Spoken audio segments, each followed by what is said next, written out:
Well, hello and welcome to the Alliance Against Seclusion and Restraint live series. My name is Guy Stevens. I'm the founder and executive director of the Alliance Against Seclusion and Restraint. And for the next hour or so, I will also be the host for our podcast here today. It is July 9th, and we are here today with a special episode. As many of you know, we do a bi-weekly podcast, but every once in a while, there's something special happening or something timely and relevant that we want to share with you. So we add a special episode, and that's what we're doing here today. We've got a special episode to talk about a brand new book called The Grand Guide, and written by Sheena Hill. And I'll be excited to introduce you to Sheena here in just a couple of minutes. However, before we get there, a little bit about who we are and why we're here. If you're not familiar with the Alliance, if this is your first time here, welcome. Glad to have you here. If you are a returning member of our community, it's always a pleasure to have you come back and join us for these podcasts. Really appreciate you being here. Those of you that may not be familiar with who we are and what we do, the Alliance was formed in 2019. Started the Alliance Against Seclusion and Restraint because I had a lived experience with my son who was restrained and secluded in the school, and it led to a lot of trauma.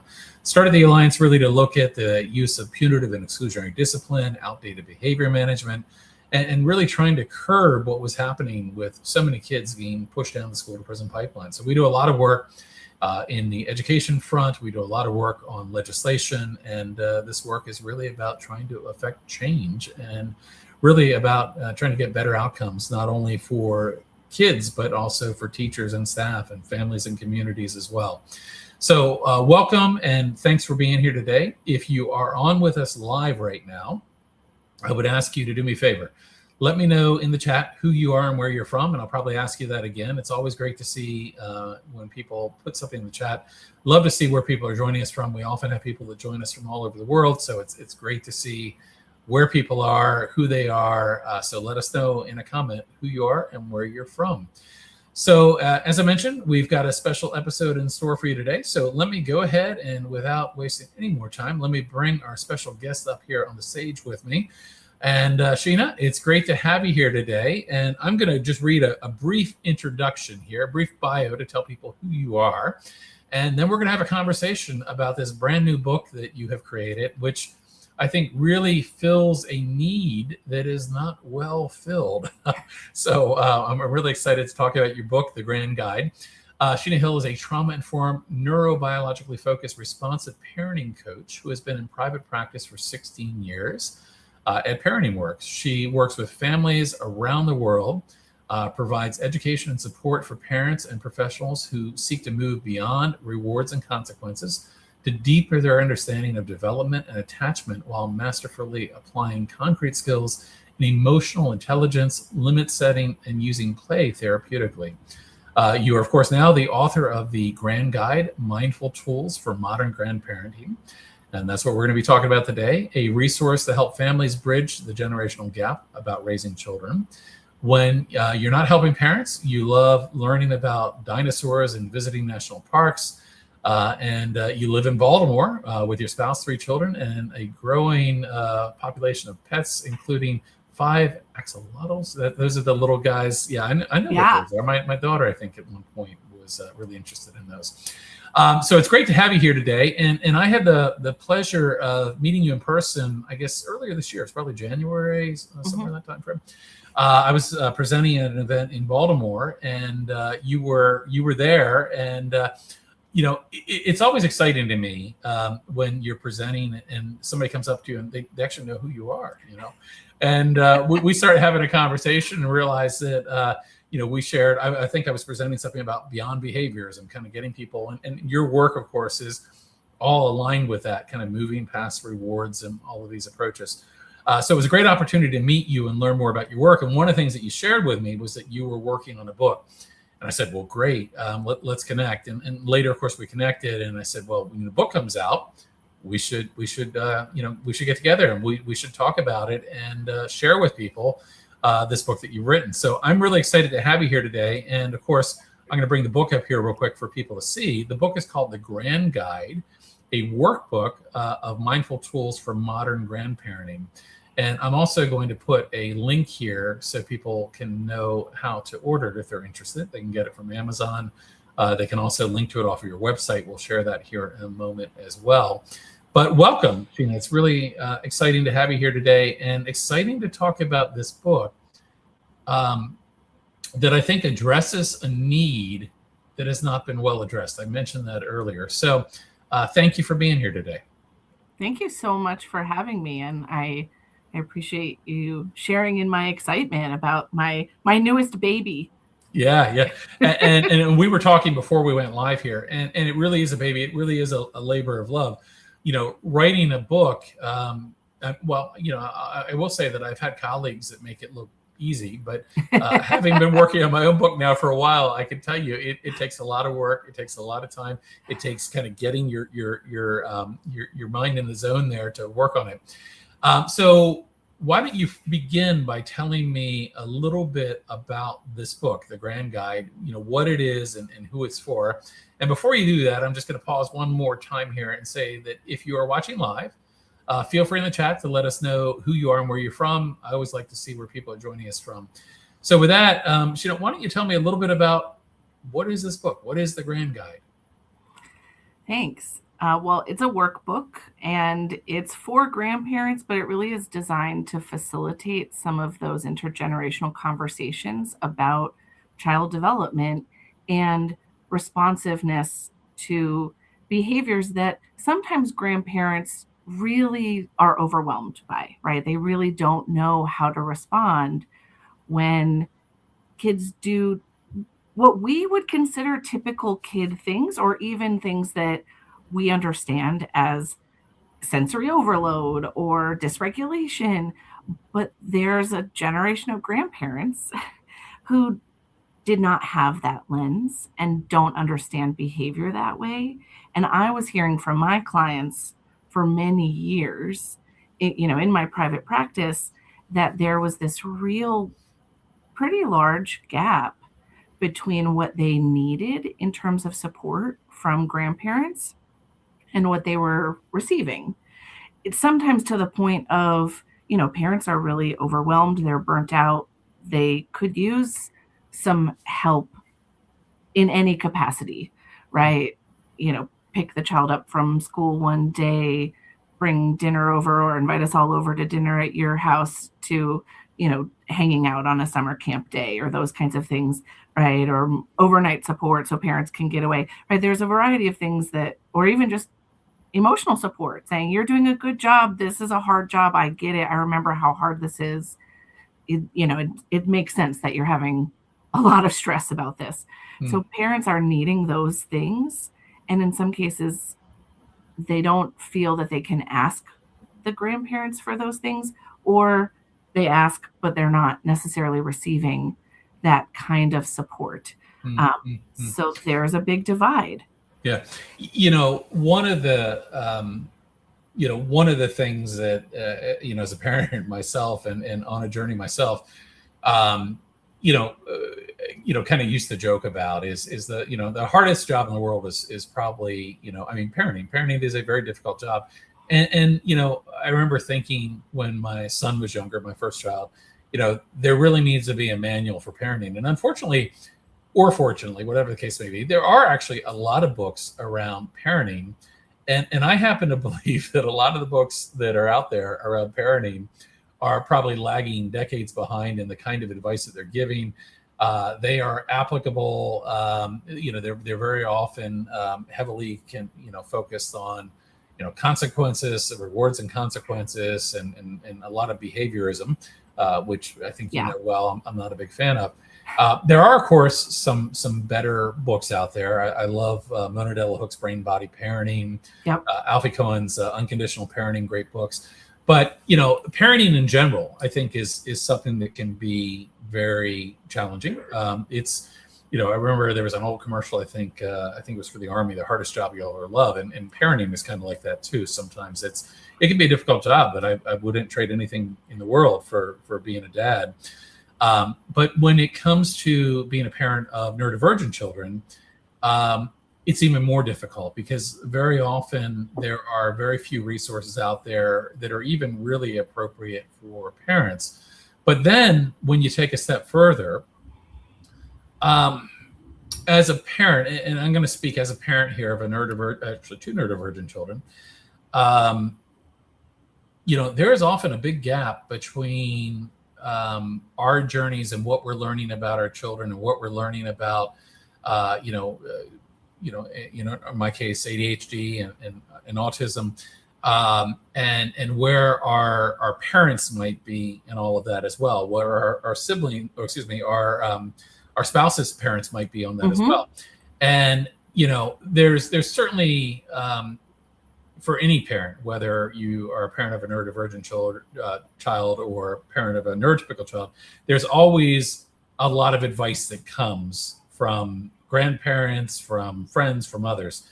But I would say that it can be particularly challenging as a parent of neurodivergent children because there's often a real lack of understanding around, around what it means to be neurodivergent, around different approaches. And again, for any parent, it can be hard. I mean, we've all been there where it's like you're getting the advice and you're like, slightly rolling your eyes like, oh, you just don't really understand. But again, I mean, I can tell you, having that lived experience, that when people really don't understand, what does it mean to be autistic? What does it mean to be ADHD? What does that look like? When you begin to understand the nervous system, when you begin to see things differently, but then getting someone else to even understand can be really difficult. So, when I said that there was a real need for something like this, I mean, I speak from experience where well-intentioned, and I see this over and over again with the families that we support, well-intentioned, grandparents offer all sorts of advice, and, back in my day, or we would have done this. Yes. And, what that kid needs is, we can fill in all the blanks there. Yeah. So in my mind, when you started talking to me about this, I thought, oh gosh, there's such a need for this kind of thing. And the question is, I mean, even for parents, like going on their own journey can be difficult. But then how do we move from, and I'm going to be really blunt here because I can be blunt, right? But how do we move from kind of unwelcome and unhelpful advice? Because that can lead to a point where the parents then are resentful. And right. And it can actually lead to damage in extended families because, they don't seem to understand and you don't seem to want my advice. So I say all of that as a way to set the stage because I think what you're doing here is really important. So talk to me a little bit more about that. What has your experience been with that? Because I know from personal experience, I know from families that I've worked with and supported, as a parent of neurodivergent children who your parents might not understand, the grandparents might not understand, that's a really tough place to be. You feel like you're getting judged. You feel like, you're trying to do the best you can. So tell me about that. Tell me more about that and what that really led to creating this book. Yeah. Well, most of the families on my caseload have at least one child, usually more than one child, with a neurodivergently wired brain. I myself am a parent of, at least one of my kids has a neurodivergent brain. They have ADHD, and so we, I have lived experience with this topic about how difficult it is to, try to convince the grandparents to get on board. Like you said, there are often opinions. And strong opinions, right? And sometimes passive aggressive opinions, right? Like sometimes it's very assertive and sometimes it's more kind of, under the breath or behind the back or when the kids are with the grandparents. But, there are a lot of very complex, not always helpful family dynamics that go on. And it is a really challenging place as a family because obviously all parents need support. Parents of kids with neurodivergently wired brains need even more support. Right, Those are the parents that really need, kind of the natural order of things where there are other safe nervous systems to share the load of kids who have sensitive nervous systems and need safe nervous systems around them. Right. And they need support and understanding. Yes. Not judgment. Correct. And very often what we see is judgment. Well, I would have done this or I would have done that. And yes. Unfortunately, those things, even though they're well intended in some way, can actually cause damage to the relationships between, the parent and their parents or the grandparents. Absolutely. Absolutely. And so, my goal with the book was to help families have a shared language so they could talk about these things more easily. I structured the book, in some kind of commonly answered, commonly asked questions that grandparents have, like, what do I do if my grandchild talks back to their parent, or what do I do if they're crying? And also some special topics that tend to come up for grandparents, like spoiling, and what about teaching respect, and don't they need to learn to control their feelings? And then some FAQs about, again, some of these topics that are really just recurrent when grandparents talk about child development and expectations and parenting and discipline and all the things. And so my goal was to help families to have a starting place to talk about some of those pieces, and to help grandparents understand that, states are contagious, and Right. behavior is communication, right? All the things that we have learned and really implement, in our work, Guy, right? You and I, in Right. our own ways, that's the thing that we're championing. And grandparents are really slow to that to that understanding for a variety of reasons. And so Well, my I raised my three kids this way, and they all turned out fine. You turned out fine, didn't you? correct. Right, right, right, right. And meanwhile, I'm hearing from the parents, all the things. And so my goal is to make the information as accessible as possible. That's why there's workbooks to help process feelings and, Yep. work through some of the skills hands-on. There are a lot of scripts, and they're really step-by-step tools, which, when I work with parents, it's a lot more nuanced, it's a lot more personalized. But I know that grandparents, like you said, right? They need a manual. They need an easy, accessible place where they flip to the page and they say, "What do I do about crying?" Oh, this is what I do about crying.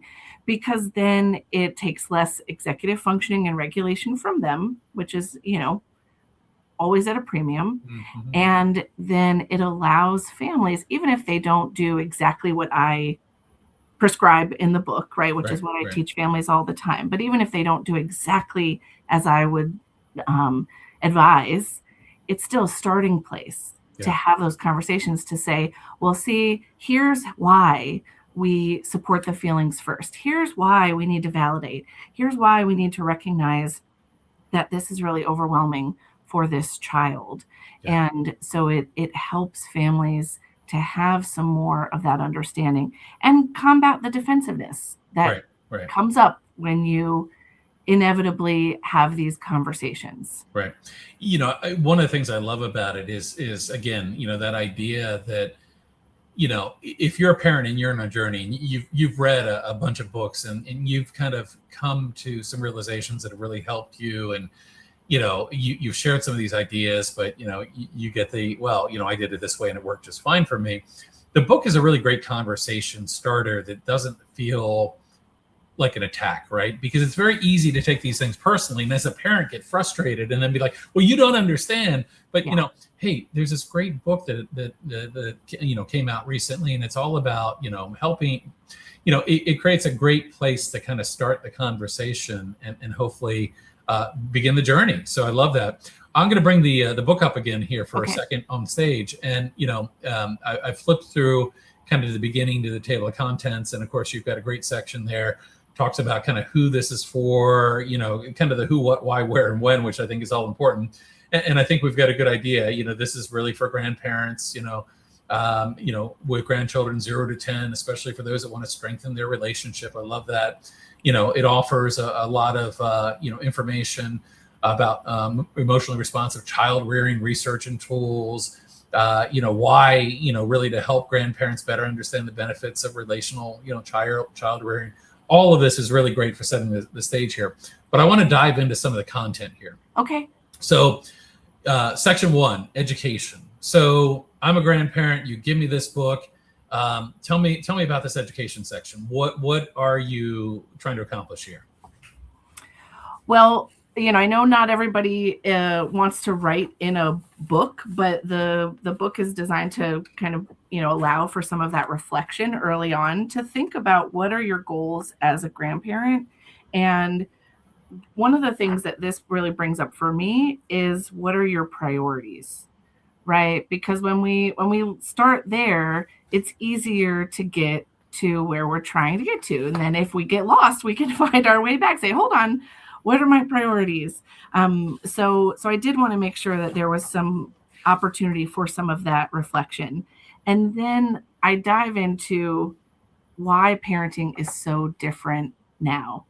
And I am so glad that you can tell, Guy, that I was really intentional about writing the book in a way that was not bringing up any shame, and was aware that shame would still happen. And so, being honest about that shame that might come up, and how challenging it is as a grandparent, to hear that your children are doing something different. And my oldest is 22, and so I know, as a parent, that experience of, when your kids turn around and say, hey, I wish you would have done this differently. It's painful. Even though I care a lot about parenting, I work really hard as a parent, right? Like, I've been in it for a long time, and there's still no way to get everything that somebody needs 100% of the time. And so I really try to break down why parenting has changed and what has changed about it. Some of those key concepts about how we feel about emotions, which is way different than how grandparents were taught to think about emotions. And it's great. I love seeing it. It's so cool, Guy. It's really fun. I have the hard copy, but it's still cool to see it on the screen. Yeah. And if there's a page you want me to go to, you just tell me the page. So if you, I can flip it away. If you want to go to what these changes mean for grandparenting, which should be page 20. So yeah, just a couple of pages. Really, we're talking about, how grandparents can move from reaction, right? From reactivity, which is in a lot of ways their standard, right? Their kind of go-to, and move more towards responsiveness and regulation. But before we get into all of those skills, I wanted to make it really clear, right? This doesn't mean that you're a bad parent. This doesn't mean you failed. This doesn't mean that you did anything wrong. Right. Even if there are conversations there to be had, that's not what we're focused on. We're focused on how you can better understand the changes and meet your adult children, or your adult in-laws, right, where they are in terms of parenting, because that creates trust and respect. And I love that you focus on this. I mean, this is central to a lot of the work that we do here at the Alliance, which is, this work is not about shame or blame, right? Whether we're talking about things that are happening in schools, whether we're talking about things that are happening in families, it really is about curiosity. It's about always asking the question, of can we do better? It's the, kind of guided by the Maya Angelou quote, right? Do the best you can until you know better. Then when you know better, do better. Yeah. This is not to say what you did was wrong, or to place shame or blame. It's really about, how do we keep learning? What do we know today that we didn't know? I mean, we know a lot. I mean, the 90s were the decade of the brain. I grew up well before the 90s. We didn't know a lot of that when I was growing up, but we do know a lot of that now. And how do we apply that to parenting? How do we, and I think, I hope that most people, when confronted with that idea of, of course, if we know more and we can do better, we should. I think most people would align with that. But again, I think it's important to be intentional, because even when well-intentioned, and you start, as a parent, when you start to offer ideas that might be different from your parent, they might take that as criticism, right? They may take, well, I mean, it worked for me, and you're fine, and so it's really important, I think, to have a way of moving past that to, let's talk about what these changes mean and don't mean for grandparenting. So I think that's really important. Thank you. And I really, in this section, I'm really breaking down, if you look at the key concepts page, Guy, which is on 29. Oh, I feel like we're in like a book study. So fun. Yeah. This is actually kind of a neat way to do it. I always like having a paper copy because I like to hold it up, but it's really nice to be able to do it this way as well. So these are, obviously a lot has changed in parenting, but these are some of the main themes in terms of how we view power, like I was saying before, how we view emotions, how we view autonomy and identity, and certainly how we think about discipline, especially in terms of dysregulation and undesired behavior and sensory overload, right? We really have shifted completely how we view human behavior.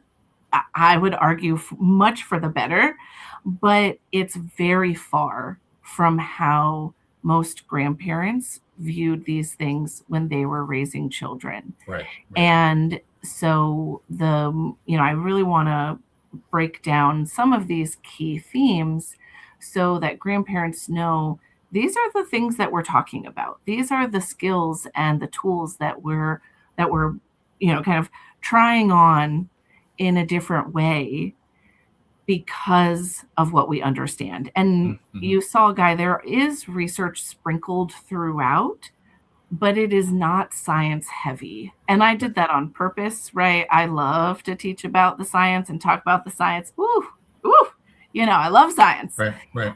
But I know that lots of people just aren't there, right? They kind of gloss over, they're like, oh, too much science for me.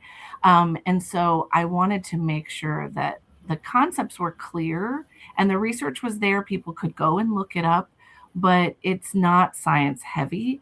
And that's one of the things, about the research and also just about some of the shared language.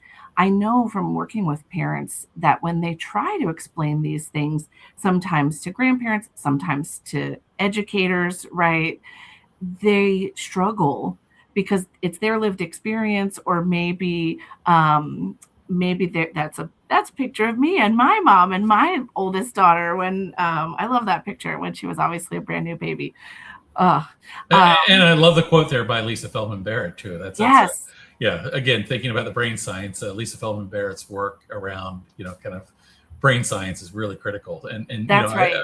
And I think one of the things that you're hitting on, which is the approachability of this, right? It would be really easy to write a very dense book about brain science and behavior, but getting something that's actionable and accessible, I think is really critical to this. So I love that. Thank you. Well, and I have all these quotes sprinkled throughout by, some of the thought leaders and the people in our field that are really, really writing the books and pushing things forward, who I respect and admire so much. And that is just a taste, because I do find that parents, they want to share this information, but if they give, Robin Goebel's book or Mona Delahook's book, or even, Ross Green's book, a grandparent is not necessarily reading that book. They're not necessarily listening to the full podcast. They're not, of course, your podcast, they're going to listen to all of it, Guy, but any other podcast, sure. There's, I think it's a lot. It's a lot. And, yeah. and again, I think accessibility is really important, meaning that, you're not overwhelming people with information either, but you're giving them things that are actionable, that they can, learn from, that they feel like they're on a journey, that they feel, and part of the hope with something like this is that, rather than fostering some of the divide that might happen as people, feel like their parenting is being criticized, whether it's the parents or the grandparents, this is something that kind of can bring them together. And I think that's really important because, again, parents need that connection, need that support. And, again, we have, often well-intentioned grandparents that really do want to help, yes, but their way of helping may not be helping in the moment. Right. Yes. And this is, I'm so glad that you paused on this page. This is actually one of my favorite sections. It's, one of the reflection kind of worksheets that's actually at the end of every section throughout the book. And it's an opportunity for the reader to kind of pause and say, let me take stock of what I just consumed. How do I feel about that? Or do I have Mhm. questions? Am I feeling frustrated? Am I feeling confused? Because I'm fully aware that the information that I'm sharing is very different than how grandparents are generally thinking Mm. about child development and behavior and parenting techniques. And Right. so I have these throughout as an opportunity to, get some regulation, kind of take a pause, right? You don't need to plow through the book. And then you can do some of that work. And you could even do that work with your adult children, right? You Mhm, can mhm, do it, mhm. they're taking the notes and the grandparent is just talking, and it's a collaborative experience where there's also some co-regulation and some support. And if you noticed, all of the worksheet pages are yellow, and I also did that. I'm a I'm a very intentional person, Guy. Usually I always have what I think is a good reason for doing pretty much everything. um, and so I made all of the worksheet pages yellow so that Mm. they were easy to identify if you're flipping through the book and you want to go and do some of that more hands-on work versus just consuming. Sure, sure. So continuing our journey, Yeah. kind of getting into the second section of the book. So you go from section 1 to education, and again, kind of talking about things from grandparents' roles to the old way of doing things, to understanding regulation and development, into the second section, which is really skills based. Yeah, I think much like we can look at a child who's struggling, we can often determine that there are skills that are missing or undeveloped, right? And the same can hold true of adults and grandparents as well. There's sometimes a need to develop new skills and new tools. So why don't you tell us about the second section here a little bit? And if there's anything you want to highlight as well, I'd love to have you highlight that. So, what was the intent here, and what kind of things are you offering to grandparents to help them maybe develop skills that they would benefit from developing? Yeah. So, I mean, this is really kind of the bread and butter of my work with parents is talking about skills. Obviously, we do talk a lot about needs, and we talk about skills for kids and especially skills for parents. And so, if you look at kind of the first skill guide, which is just um, the understanding the why behind behavior. I think it's one more page. There it is. This is really helping grandparents, which with the what I always feel is the first skill, right? And this is actually not just for kids, this is for all people, but especially when there's maybe some undesired behavior or some confusing or overwhelming behavior, what's going on? Instead of what I think a lot of grandparents do, which is assume the worst Right. or assume that there needs to be more punitive action or harshness in order to somehow change the behavior. So if you go to the next page in this section, you can see that I'm really trying to help grandparents understand what is at the root of behavior and what is not at the root of behavior so that they can put that lens on when they find the behaviors that kids do, Right. especially kids with neurodivergently wired brains, right? We can expect these behaviors. So instead of thinking kids are not going to act dysregulated, we're going to understand dysregulation, hopefully better. Yeah, getting to the deeper why beneath any behavior, I think, is so critical. And we have a tendency to look at children's behavior through the lens of the adult brain, right? And we have a tendency to think that all behavior is intentional, that kids are doing these things on purpose. And when you begin to pause and think, what's underneath that behavior? Why are it's that the famous Stuart Shanker questions that I love to repeat, which is the why and why now? Why is this happening? Why is it happening now? What's going on underneath the surface? And that curiosity in my mind is so important to making that shift. And to quote another Shanker quote, see a child differently, you see a different child, right? When we Yeah. begin to understand that behavior, yes, this might not be desirable behavior. It may be big and baffling behavior, but there's a reason behind it. And Yes. when we get people to get curious about that, it makes such a big difference rather than thinking, well, what that kid needs is a blank, right? Um, Yes. yeah. Yeah. Love it. So the skills in this section, there are 6 of them. And then in the next section, we're going to be, and see, here's a checklist, right? What are some reasons that might be underneath and of the it's yellow behavior? too, like it's a worksheet. So did you do that on purpose? Make it easy if you were flipping through to find it. Yeah, thank you. Yeah. So yeah, I talk about, providing co-regulation, which really is a skill and something that certainly a lot of grandparents and even a lot of parents have not received, or are still working on mastering that skill. So there's a lot of practice in this section. I talk about the skill of using playfulness, which is my favorite skill. I talk about the skill of setting boundaries, which is really important. Obviously, needs, right? We always start with needs. That's super important. And one of the things that I always tell parents and certainly grandparents, if you can identify a need, it doesn't matter how it was communicated, right? And I love when parents, actually, I don't love, I said that sarcastically. I I know sometimes parents are tempted to, if a child is whining, to say, "Oh, I can't understand you, talk to me in a different voice," which if they could, they would, right? If you know that they're hungry and they're whining, assume that they're asking the best of their ability, and that just feed them, right? Give them the apple, give them the whatever it is that's going to help them be more regulated because they're no longer as hungry. So this is really important for grandparents who oftentimes are in that old mindset of like, you have to ask the right way. If you're not asking in a pro-social way, then I can't meet your need, which is not helpful. Right. So, yeah. Right. Yeah. And again, I mean, a whole list of skills here. And one of the things that caught my eye just a moment ago is kind of the relational repairs and, realizing that ruptures will happen, right? Tell me a little bit more about this. What is the intent here for grandparents, and what's this all about?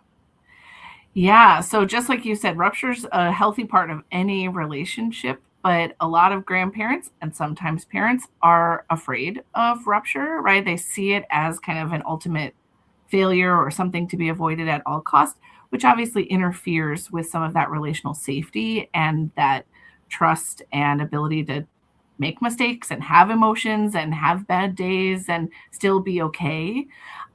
So I really try to impress upon grandparents that, sometimes they're going to be imperfect. Sometimes their grandchildren are going to ask for help in ways that are maybe confusing or hard to listen to. And that's okay, right? We're not looking for perfection. We can always make repairs if we did or said something that we regret, in a moment of our own dysregulation. Yeah, no, I love it. So I want to move forward here. Sure. And get into the third section here, which is examples of tools in action. What is this section? And could you give me an example or two that we might want to look at that would give an idea of what people would find in this chapter? Sure. So and before you do, I'm going to mention one thing here real quickly. Okay. And again, I'm just going to share the link here. If you want to order the book, here's the link on Amazon. You can order the book. You can also go to parentingworks.org, and I'll share that link here in a second. Also, if you're watching live, if you have any questions or comments, feel free to put those in the chat. If you've been in a situation yourself where you can relate that well-meaning, well-intentioned parents of your own maybe have provided some difficulty or challenges, or maybe even some great support. I mean, I have had the good fortune of meeting a lot of grandparents as well that have been very supportive of their children on their journey. But again, we often come to the game with what we come to the game with, meaning that our experiences are what we know. And even if there are better ways, sometimes we get stuck in those. So feel free in the chat to leave a comment if you have one or a question. And again, the link is on the bottom if you want to order a copy of the book. And again, encourage you to check out parentingworks.org to learn more as well. So let me let you take it away from there and tell us more about the examples of tools and actions, and maybe a tool or two that you think is really helpful. Thanks. So yeah, this is basically all the skills from the last section applied directly to common situations that grandparents might find themselves in. So if you look at the very first example, which is on 106, Guy, that's Okay. looking at when grandchildren are aggressive. So it's those same skills that we talked about, really step by step. They include some scripts. It includes some reminders. And this allows grandparents, like I said, to kind of flip through as needed and use it as an index. It's also a good opportunity for families to use it as a follow-up resource. Let's say that grandparents are, there when a child is, acting aggressive, and the parent responds by taking them outside or giving them some sensory stimulation or reducing some sensory stimulation or providing co-regulation. And meanwhile, the grandparent is thinking, that's not what I would do. Why don't you do this? They might even be saying that. So after the fact, this is an opportunity to sit down and say, here's why I did this, right? Here are some of the examples of the things that I did. And do you have questions? Now that we're not in the heat of the moment, right now that the child does not fully need me, this is the time to talk about it, not then, not when my child is trying to hit me and I'm trying to protect my other child, right? That's not the time to talk about it. So now that everybody is chill, this is a good time to sit down and look at some of the experiences and really have a more productive, successful conversation. Mm-hmm.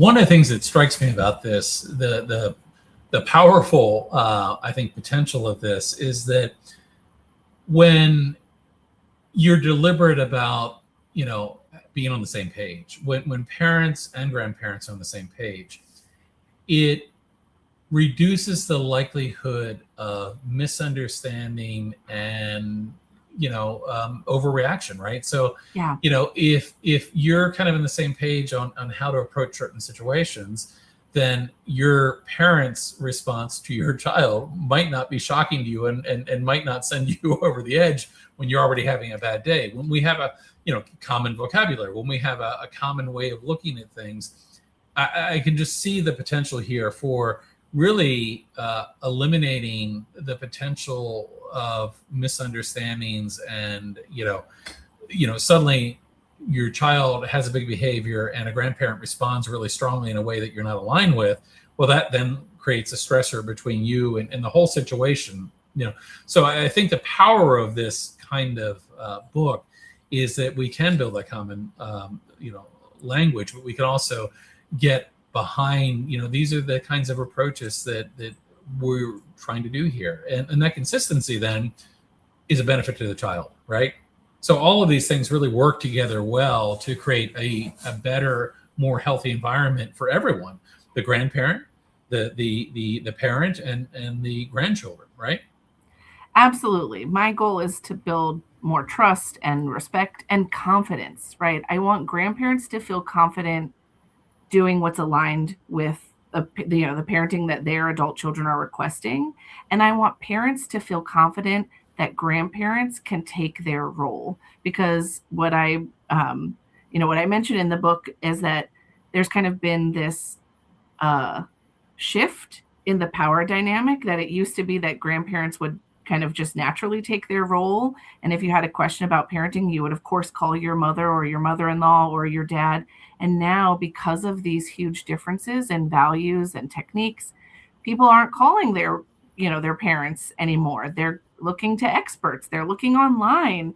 I think, there's some interesting statistics, but I can't remember off the top of my head right now, Guy, where a lot of parents are at least checking, if not getting, their parenting information primarily from social media. Mm-hmm. And so grandparents are kind of feeling pushed to the side, right? You don't need me, you don't want me, but this is my natural, right? My birthright. I've owned it. I've earned this, right? I want to be a needed person. And so this allows parents to have that trust and say, yeah, I know that if my child won't eat when they're with their grandparent, we're not going to have a whole conversation about weight and, just let them go hungry or whatever. We're going to be able to pause and talk about it later, or like you said, be on the same page, which is better for everyone. Yeah. And Google is not a good doctor. Google is not a good grandparent either, right?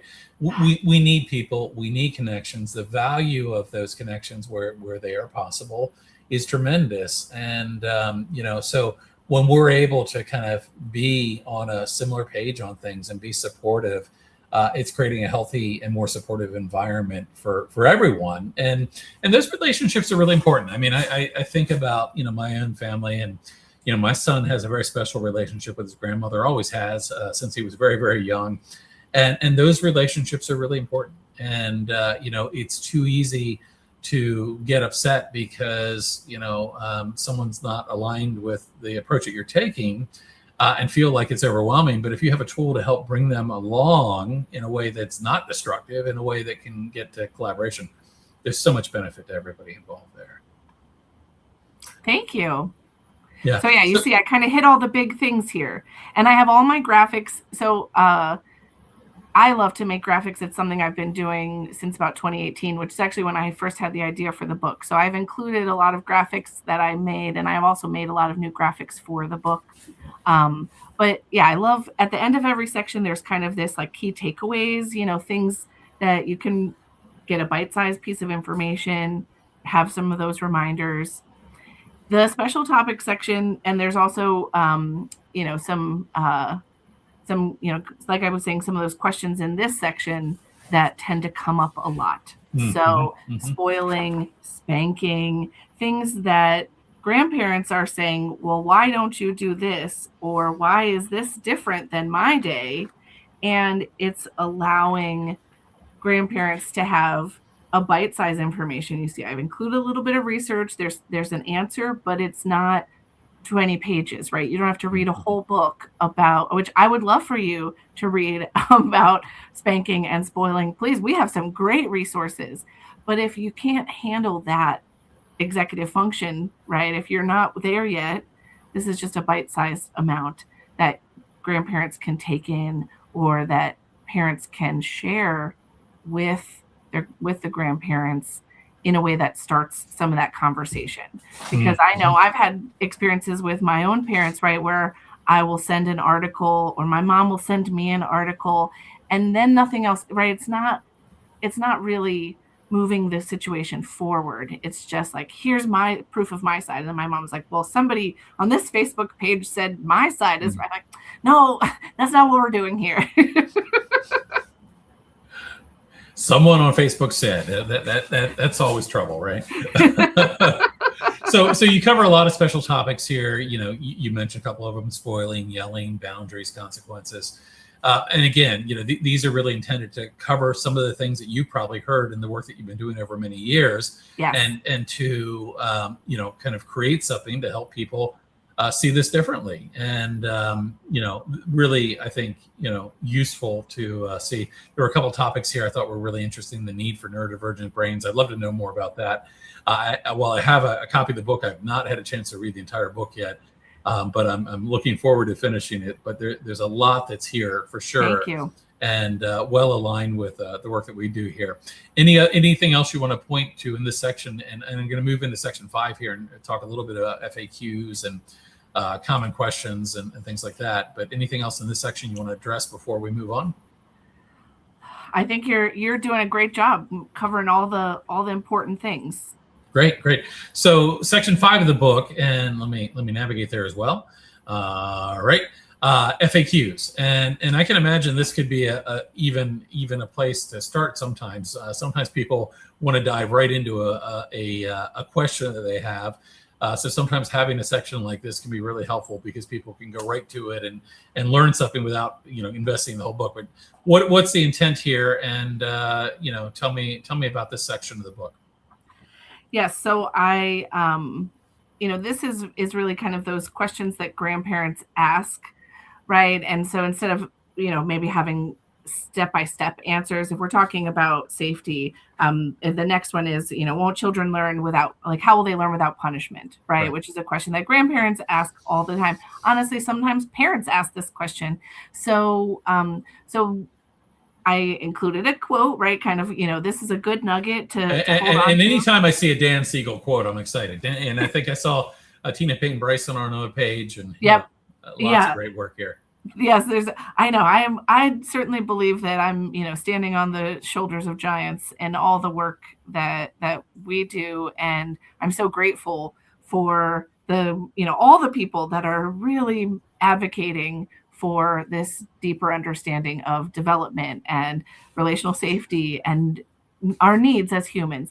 So yeah, this is helping grandparents and parents to have these conversations, right? They can talk about the quote. They can obviously there's some answers to some of these questions. So thinking about, what if I'm being manipulated, right? What if don't kids need to learn to control their feelings? Things that grandparents tend to get stuck on, right? They might say, oh, sure, I saw that. So tell me, there's a real world question here somewhere. How will they survive in the real world? I don't have that question. We hear that one a lot in schools. Like if I get that. Yeah. And it's so tricky because when I hear that question from parents, honestly, one of the things that I remind parents about is that as an adult, you can self-accommodate, right? Yep, you're not absolutely relying on the other people in your environment to approve your accommodations. That's right. I don't like loud places and bright fluorescent lights in the grocery store. I can have my groceries delivered to me. I mean, there's a lot of things that we can do to accommodate our needs, and there's not a one-size-fits-all approach. The world is not one-size-fits-all. So talk to me about like this FAQ. What is the answer here? How will children learn without punishment? Now, to me, that question bothers me a little bit, because it's like, learning isn't about inflicting punishment. I mean, but anyway. So what's your boiled down response here to that kind of question? Yeah.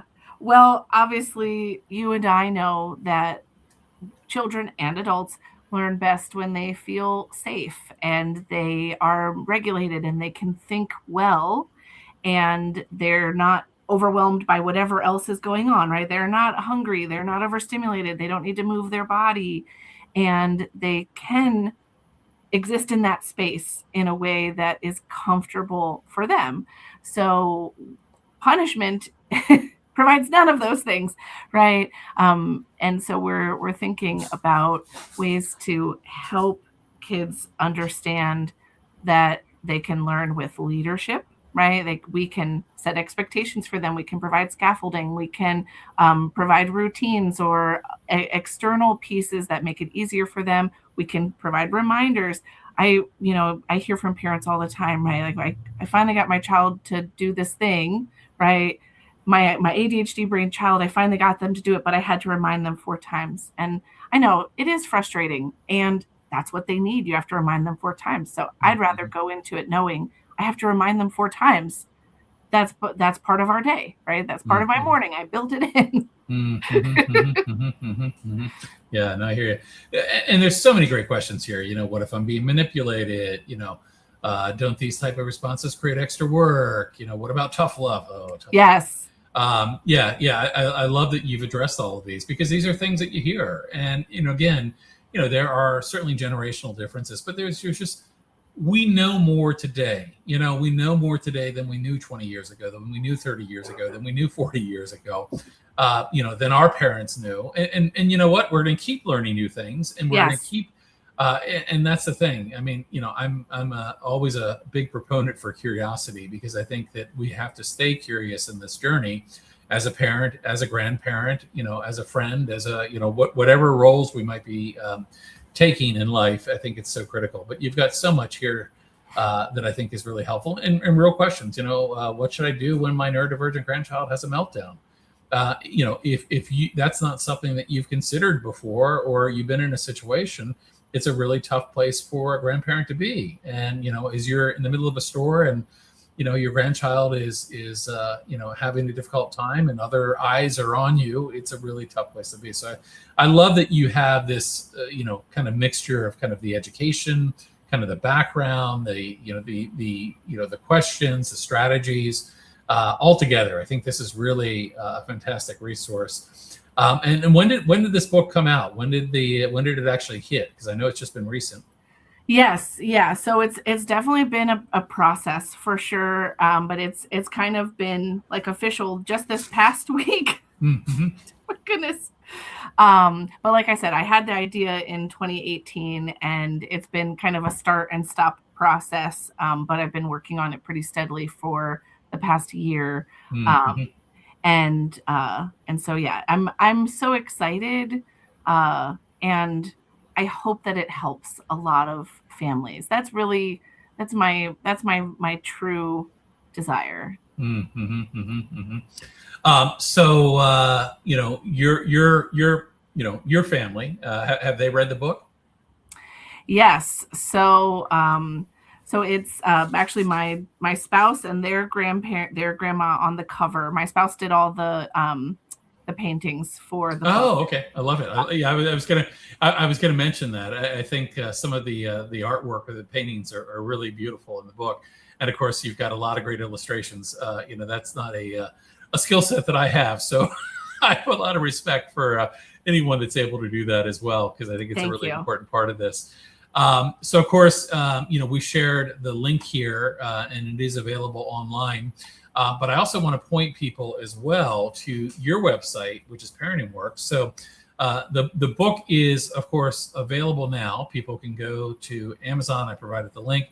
They can also come to your page here and order the book as well. So at the top, it says order the Grand Guide. And my recollection here, and let's see if I'm right here in my recollection. Oh, yes, a signed copy. I want a signed copy, Sheena. You All right. got it. There we go. There we go. I know people. I know people. So you can come here and you can order today. Now, remind me when they order, is it print only, or is there also a digital version as well? Yeah, there is a digital version, and obviously a print copy. Okay, There will be an audio book, but we're still doing the process of the audio book. That's a little bit more of a process that you have to gotcha. interview, not in audition, right? The people, because I'm not doing it myself. And I mean, so I'll tell you, my favorite books are the ones read by the authors. I mean, I yeah. know I Because do. you hear that, especially if they're people that you know, because you hear it in that voice. One of my favorite audiobooks was Bruce Perry and Oprah Winfrey's "What Happened to You," Uh-huh. and that book was just such. I mean, it was an unfolding story, and Mm. that's one where I think the audiobook is just even a better experience because of the fact that they were reading it. But I understand it's not necessarily you know some people illustrate, some people write, some people narrate. So I can understand choices have to be made around that. But that's exciting to hear. This is one. In fact, I'll mention this to you now. One of the things that you're probably aware of, one of the things that we do here at the Alliance is we do book studies, and we've been doing them for several years. Book studies are typically 5-week programs where we kind of read books. We get together once a week and we talk about them amongst a small group. We have a learning management system where if you can't join live, we put the recording, we put questions in there as well. And one of the really special things that we do when we do book studies is for the final evening of the book study, we typically have the author join us so that people can ask questions. And I'm thinking right now that this would be a great book for a future Alliance Against Seclusion and Restraint book study. And it would be really fun to have people actually getting their parents, getting the grandparents to sign up for the study as well. Yeah. I think that'd be great. So I'll ask you, but not hold you to it. If you have an opening sometime in 2027, we might want to add you to the book study program and have you join us for book study. So earmark that, and Okay. I'd love to do that because I think it's a really valuable experience when you get people together and have conversations about things like this as well. I do want to highlight, though, while we're here, the rest of your website. So tell us a little bit more about the kinds of things that you do. So you put out this book, and it's really exciting, but you, of course, offer other services. And tell us more about your work here.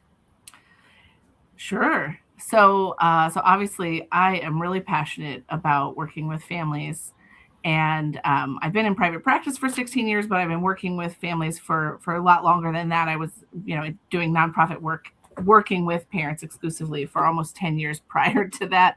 So I provide a lot of education and support for families through basically any parenting challenge that they have. A lot of parents, as I said, on my caseload do have kids with neurodivergently wired brains. So we talk about needs, we talk about skills. I help a lot of parents get on the same page about parenting. It's something that I kind of joke to myself about, that I'm saving people's marriages, right? They're coming for parenting support, but really the bonus. It's all interconnected, right? That's right. Yeah, That's yeah. right.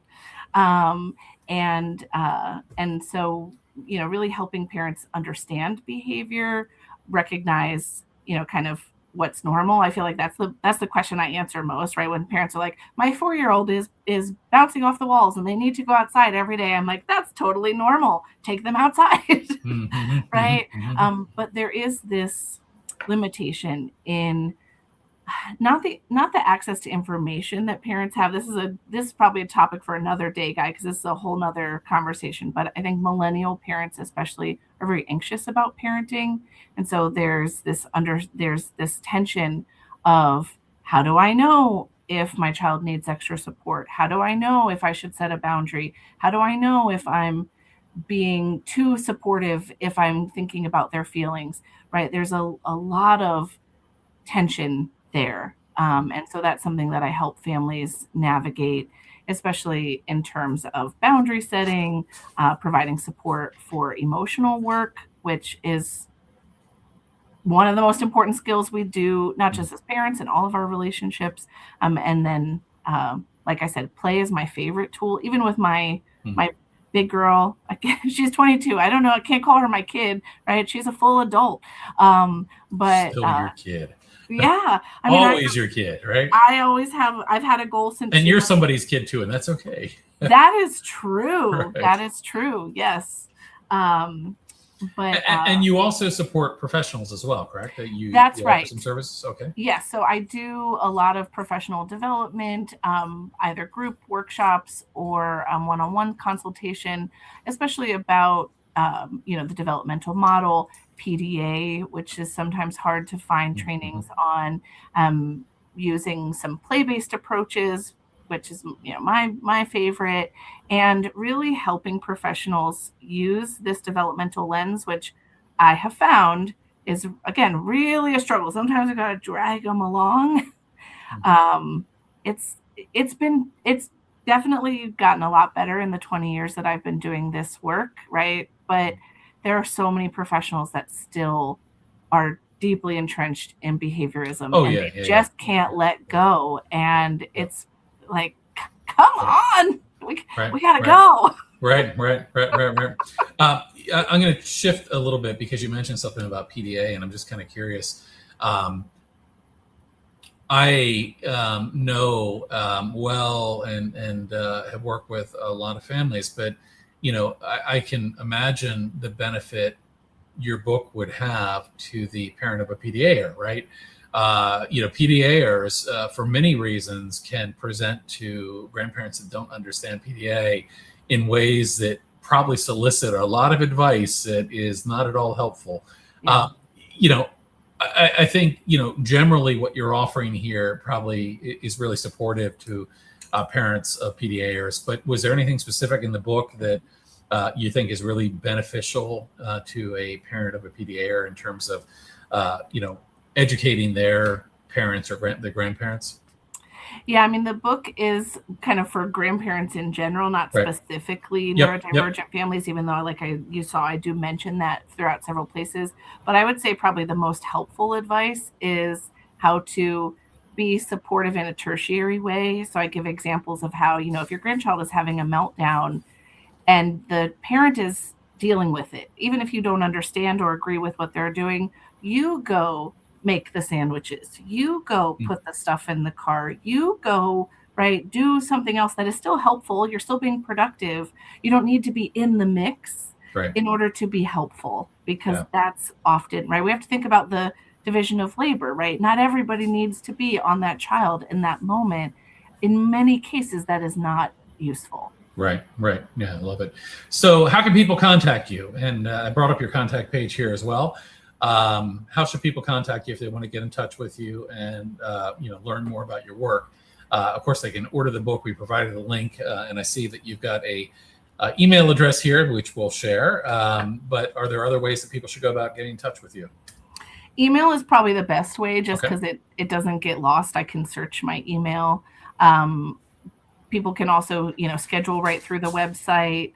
They can join the waiting list, or I do have a Facebook page. And so people can find me.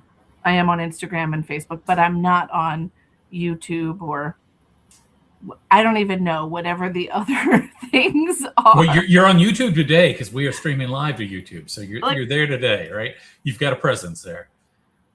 Uh-oh, it looks like you might have frozen for me for a second. Let's see. Hopefully you become unfrozen. If not, we'll figure it out. The book again is you lost me there for a second, but hopefully we're back now. The book again is the Grand Guide. It is a resource that every family needs. It is really a fantastic resource for grandparents, and this may not only help marriages, but relationships with your own parents. Raising any child is a lot of work, and again, there are things that we know today that can really help us to be better parents, better grandparents. But I think this book really is something that is much needed. There's a big gap out there for things like this. So I would encourage you to go to the website, order the book. Again, I'll put the Amazon link up here as well. It is shipping now, correct? Yes. Yep. Okay. All right. So I'm going to bring that Amazon link back up here as well. You can, of course, go to the website, which is parentingworks.org. So as we wrap up today, it's been a great discussion with you about the book. And again, I was excited to meet you and learn about your work. Really excited to hear about the book when you mentioned it. And now that it's out, I'm hopeful that, it'll be a valuable resource to families. And, so anything else you want to share with us, though, as we're wrapping up today? I think we covered everything. I really appreciate that. This was so fun. I told you it'd be fun. Sometimes people say I'm nervous. I'm like, no, don't be nervous. We're gonna have fun. But I've not yet had anybody tell me that they didn't have fun. So I always make that promise, and I'm like, well, what if they hate it? But it's a conversation, and these are conversations worth having. And so I really appreciate you being here and joining us today. I also appreciate all of you that joined us live and were watching today. Want to encourage you. One of the things that we like to do is encourage people who are watching the podcast or listening. We make it available as an audio only version as well. If you're watching or listening, share these. If you're a parent right now and you could really use some support from your parent, that you could use some support from the grandparent, share this podcast with them. Let them take a listen, encourage them to check out the book and learn more about it. This is how we make change. We make change when we share things, when we amplify things that are working. So, Sheena, I want to thank you for being here with me today. I want to thank all of you that joined us today as well. And I think we are back again next week, since this was a special episode. And we've got another podcast coming for you next week. So, Sheena, thank you again. Any final word you have as we say goodbye? Thank you so much. This was great. Thank you for having me, Guy. Absolutely. And if you'll hang on for 1 second, we will say goodbye to everybody else here. Thank you, and we'll see you again next time. Bye-bye.